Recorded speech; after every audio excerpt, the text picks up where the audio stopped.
Welcome back, everyone. Today I'm going to be commencing my review of the McFarlane Toys Mortal Kombat Noob Saibot action figure. Is this action figure a paragon of design and perfection, or should be relegated to the dumpster, or is it characterized by a bit unalloyed mediocrity in the form of quantity described after races Noob Saibot action figure to be a 7 out of 10? Why is meritorious, to say the least? It's aesthetically appealing to take a gander at. It's meticulously detailed, and he has a high-quality sculpt, high-quality aesthetics, high-quality shadings, high-quality details, and high-quality textures, as well as high-quality accessories. None of my gripes appertain to this figure, even though it hits all cylinders. Unfortunately, much to my dismay, much to my consternation, much to my agony, much to my distress, much to my grief, he commands a steep, staggering, hefty, exorbitant, lofty premium price of $20 plus sales tax, which is 250% greater than the retail price of an $8 Tobis Marvel Legends action figure.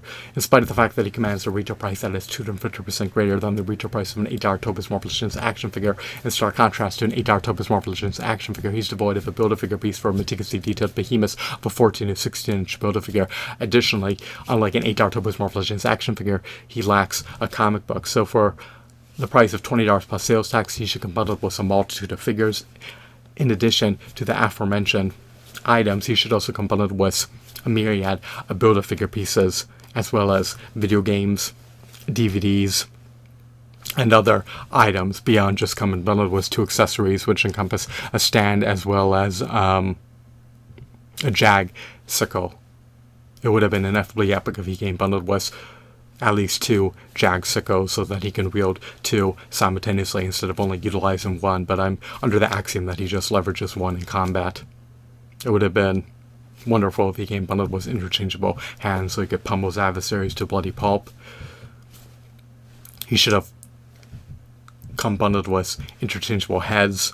I do love the Kilgore skin that he's donning. It's quite a novel skin, to say the least. He looks like an ominous, intimidating, menacing, conniving, sadistic, iniquitous, dastardly, wicked character. I'm not too acclimated with this character's lore. I believe he was original Sub-Zero, and once he became deceased, he was more than likely resurrected by Quan Chi the Sorcerer. At least I'm under the axiom that he's a resurrected version of the original Sub-Zero.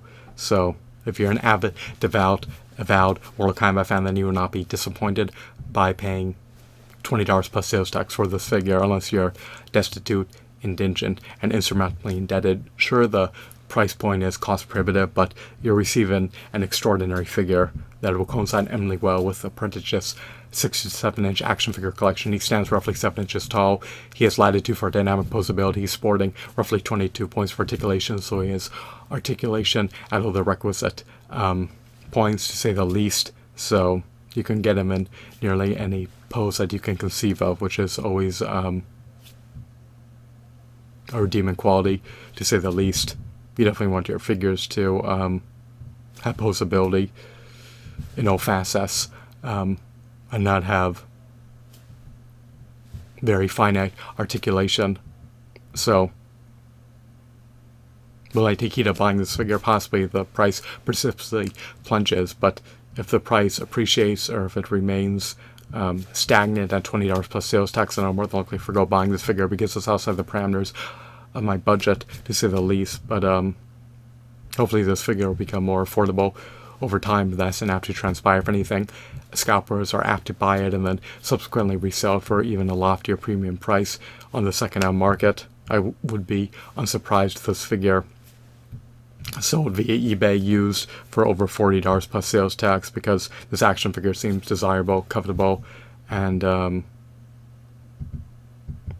he's definitely a figure that people are inclined to add to their Mortal Kombat action figure collection, to say the least, especially if they want to usher in more villainous Mortal Kombat characters to their action figure collections, rather than rebuying variants of heroic, stoic, valiant, noble Mortal Kombat characters. So we need more villainous Mortal Kombat characters to induct into our action figure collections. I hope that you found this video to be intriguing and enthralling, as well as insightful. you should take heed of buying Noob, Saibot, especially if you inevitably love the Mortal Kombat series and want to usher in another stellar action figure onto your action figure shelves. So my final verdict is 7 out of 10. I'd rate this action figure to be a 9 out of 10 if it was $8 plus sales packs, but that's not the case in this context. You should get bundled with additional figures for the price paid, as well as Build-A-Figure pieces, Mortal Kombat video games, and Mortal Kombat DVDs. The more value they can compact into the package, the merrier. We need to be furnished with unprecedented value for hard-earned money, and not be furnished with less value than was provided to us when we bought an $8 Toby's Marvel Legends action figure or an $8 DC Universe Classics action figure.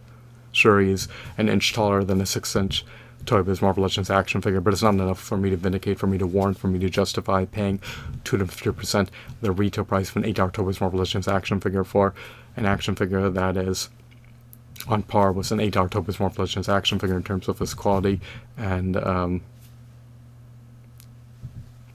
features and details, sculpt, shadings, textures. Those $8 Toy Biz Marvel Legends action figures were indeed eminently high quality, were indeed action figures that were high quality in every facet. They were eminently high quality figures and still are today if you manage to retain them and not relinquish them. So thanks for watching. 7 out of 10 is my final review score. Have a blissful day. Goodbye.